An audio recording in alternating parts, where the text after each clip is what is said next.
বাংলাদেশের মানুষ এই ধরনের একটি গ্যাস চেম্বারের মধ্যে ছটফট করছে। আজকে বাংলাদেশকে ডেথ ভ্যালিতে পরিণত করেছেন শেখ হাসিনা। আপনি কয়লা পুড়িয়ে বিদ্যুৎ বানাচ্ছেন। আমি কয়েকদিন আগেও বলেছি যে আপনি আপনার সমুদ্রের পাড়ে কুয়াকাটা তারপরে কলাপাড়ায় আপনি কয়লা পুড়াচ্ছেন। আপনি সুন্দরবনে কয়লা পুড়িয়ে আপনি করছেন, বিদ্যুৎ কি বলে কয়লা বিদ্যুৎ আপনি করছেন, উৎপাদন করছেন। তাতে কি হচ্ছে? আমাদেরকে বরিশালের লোকরা এসে বলছে, ভাই এই যে পটুয়াখালীর গলাচিপা, বাউফল, তারপরে কলাপাড়া, বরগুনা, এইখানে এগুলো তো হচ্ছে নারকেলের বনে ভর্তি ছিল। নারকেল পড়ে থাকতো নিচে, ডাব পড়ে থাকতো, মানুষ কুড়িয়েও নিত না। বলছে এখন সেই সমস্ত নারকেল গাছে কোনো নারকেল ধরে না, কোনো ডাব ধরে না, কচি কচি অবস্থায় সেগুলো ঝরে পড়ে যায়। এটার কারণ হচ্ছে এই যে কয়লা পুড়িয়ে তাপ বিদ্যুৎ কেন্দ্র করার জন্য। আপনি ঈশ্বরদীর মধ্যে অ্যাটমিক এনার্জি করছেন। এই যে এত বিশেষজ্ঞ, এই যে এত পরিবেশবিদ, এত বিখ্যাত বিখ্যাত সব সায়েন্টিস্ট, সবাই বলছে এটা মারাত্মকভাবে বাংলাদেশকে উজাড় করে দেবে, বাংলাদেশকে একটা ডেথ ভ্যালি, একটা মৃত্যু উপত্যকায় পরিণত করবে। Large screen, dual stereo speaker এবং সুপার ফাস্ট চার্জিং এর সাথে এন্টারটেইনমেন্ট কিং নেক্সট জি N72। এই অ্যাটমিক এনার্জি যে ওখানে আপনি উৎপাদন করতে চাচ্ছেন, একটা ঘনবসতির এলাকা।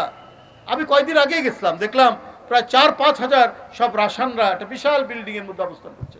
একবারই গ্রামীণ পরিবেশ, পদ্মা নদীর ধারে। কি চমৎকার!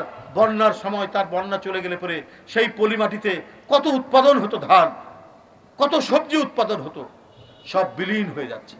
এবং যদি একটা লিক হয়, লাখ লাখ মানুষ, এই পাবনা কুষ্টিয়া এলাকার লাখ লাখ মানুষ তার জীবন সংকটের মধ্যে পড়বে। শেখ হাসিনা এর কথা শোনেন না।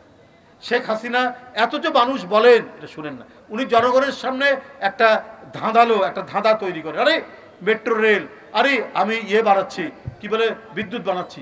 এত যে বাড়াচ্ছেন, আজকে ঢাকার বাইরে 53% বিদ্যুৎ নেই। আপনার মফস্বলগুলোতে মানুষ এই তপ্ত রৌদ্রের মধ্যে কাতরাচ্ছে। আপনার একটা মুরগিকে জবাই করলে যেভাবে ছটপট করে, বাংলাদেশের মানুষ এই ধরনের একটি গ্যাস চেম্বারের মধ্যে ছটপট করছে। আপনি কোথায় গেল আপনার এত গোটা দেশকে বন জঙ্গল গাছপালা নদী নালা সব উজাড় করে দিয়ে আপনি এইখানে আপনার উন্নয়নের যে ভেলকিবাজি দেখাচ্ছেন, কোথায় গেল সে? আজকে আমি বলেছি যে মৃত্যু পতাকা, ডেথ ভ্যালি। আমেরিকার একটা এলাকা আছে ওই অ্যারিজোনা ডেজার্টের দিকে, ওটা বলা হয় ডেথ ভ্যালি। ওই জায়গাটিকে মানে মৃত্যু পতাকা। ওইখানে অনেকেই যান, অনেক টুরিস্টরা যান। মানে দিনের বেলায় টেম্পারেচার প্রায় 50-এর কাছাকাছি, 50 ডিগ্রি সেলসিয়াসের মতো হয়। সেটা নামই দিয়েছে ডেথ ভ্যালি। যখন স্বর্ণের সন্ধানে বিভিন্ন জায়গা থেকে ওই রাস্তা দিয়ে যখন যাচ্ছিল ক্যালিফোর্নিয়ায়, মানে একটা সোনার পাহাড়ে সোনা পাওয়া যাবে এই কারণে লক্ষ লক্ষ মানুষ যাচ্ছিল। ওই ডেথ ভ্যালিতে আসলে মানুষ, অসংখ্য মানুষ মারা যাচ্ছে। আজকে বাংলাদেশকে ডেথ ভ্যালিতে পরিণত করেছেন শেখ হাসিনা।